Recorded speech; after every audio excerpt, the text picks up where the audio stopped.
اس دور میں ہم آپ کے منہ سے بڑے اچھے نعرے سنتے تھے، ووٹ کو عزت دو، ووٹ کو عزت دو۔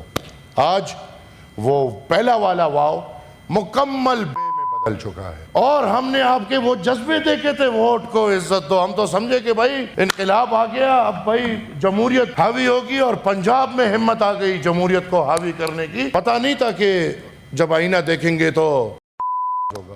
آج پختونخوا کو بجلی کا حق کیوں نہیں مل رہا؟ پنجاب کے کردار پہ اگر میں بات کرنا چاہوں کہ پنجاب نے کیا کیا ہے، کیا بھائی چارے کیے ہیں اور سندھی کو کتنا کریے، یہ تو زبردستی کی نکاح ہے، اللہ خیر کرے، پتہ نہیں کب تک چلے گی، دیکھیں گے۔ لیکن جو کردار ہے اس میں ہر کوئی گھس جاتا ہے۔ اب جب ہم گلہ کرتے ہیں ادھر سے ہمیں جواب ملتا ہے کہ پنجاب کے بارے میں کوئی غلط بات نہیں سنوں گی، پنجاب کے بارے میں، پنجابی کے بارے میں کوئی غلط، ہم بھائی نہیں کرنا چاہتے، ہمارے بھائی ہیں، یہ سارے پنجابی ہمارے بھائی ہیں، لیکن خدا قسم اپنے بھائی بھی اپنے بچوں کا حق کھائے تو خلاف بولیں گے۔ خطرناک طرف جا رہا ہے ملک، کیونکہ ان 20 نکاتی نقطوں پہ تو عمل ہو جائے گا، میں اچھے تارے دکھائے گئے ہیں کہ فلسطین کو مان لیا جائے گا، لیکن میں سمجھتا ہوں کہ حماس کو ختم کرنے کے لیے کوئی اور راستہ نہیں بچا تو یہ ایک ڈرامہ کھولا گیا ہے۔ اور اس 20 نکاتی پوائنٹ کے بعد فوراً میری یہ بات یاد رکھے کہ آپ کے ملک والے یہ بھی شاید مان چکے ہوں، سعودی عرب بھی، کہ جو ابراہیم اکارڈ تھا کہ بھئی اب اسرائیل کو تسلیم کرو اور اب سب چلے گا۔ یاد رکھو میری یہ بات۔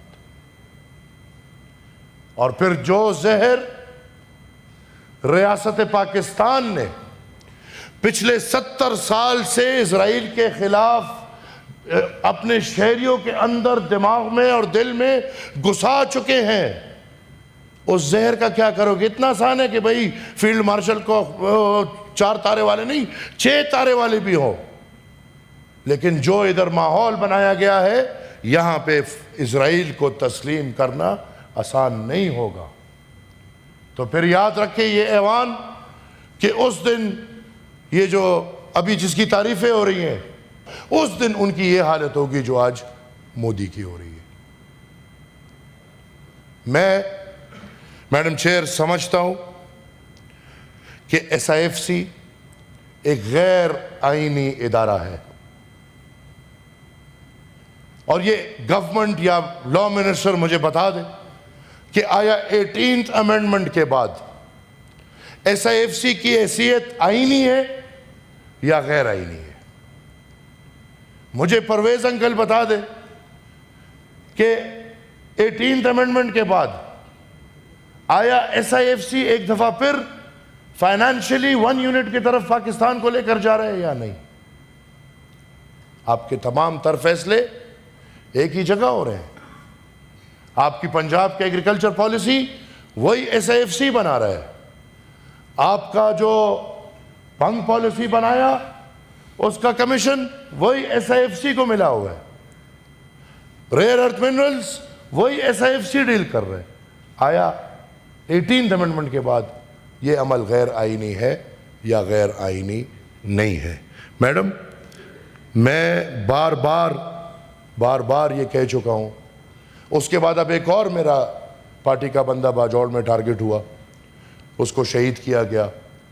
یہ حکومت ٹس سے مس نہیں ہو رہی۔ ان کو میں نے ایک ریکویسٹ کی کہ خدا را مولانا خانزیب شہید کے واقعے پہ ایک لیٹر ان کا حکومت کا ہے، انہوں نے جوڈیشری کو لکھنا ہے، چیف جسٹس کے، کہ اس واقعے پہ ایک جوڈیشل انکوائری کمیشن بنایا جائے۔ مجھے بتائے یہ حکومت کیا ملوث ہو اس سب میں؟ سینیٹر صاحب میں اگر ملوث نہیں آپ ہو کنکلوڈ کریں، میں ان کو جواب، میں بار یہ بات کر چکا ہوں، ان کو جواب کا موقع دے دیں۔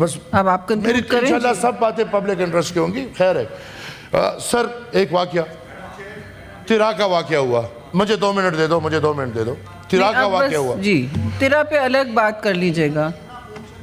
اتنا پورشن ہو کے نہیں میڈم پھر کہاں ہوتا ہے؟ میں نہیں، بار بار Friday کو میڈم سب- میرے ساتھ کیا ہوتا ہے ادھر، میں بار بار میں جب سے سینیٹر بنا ہوں میں جو چیزیں وہ کویشچن وغیرہ دیتا ہوں وہ نہیں اٹھتے، ادھر یہ سب ہو رہا آپ ہوتا ہے. پلیز ایک پارلیمانی لیڈر بول رہے ہیں. This is a matter of public interest and I have to speak about it. Please raise it separately. اب ان کو جب آپ کا Let me. These all are یہ سب اگر میڈم میرے ریئر ارتھ منرلز کے بریف کیس اور تیرا کا انسیڈنٹ ایک دوسرے سے جڑا ہوا ہے. اور دوسرا ایک آئینی کویسچن ہے، میری رولز اور پروسیجرز بھی یہی کہتے ہیں کہ انہوں نے بارہا مجھے حکم دیا ہے جواب دوں، مجھے 2 منٹ دیے جائیں. جی جی مجھے بات پوری کرنے دے، پھر دے میں دے جو. سینیٹر صاحب سے صرف یہ گزارش کروں گا کہ کچھ چیزیں ہیں جو کہ میں سمجھتا ہوں کہ عوام تک جانی چاہیے اور اس ایوان کے توسط سے مجھے وہ جواب دے لینے دیں. جو آپ جواب دینے دیں. آپ بھی ادھر ہیں، ہم بھی ادھر ہیں. آپ 13 منٹ 2 منٹ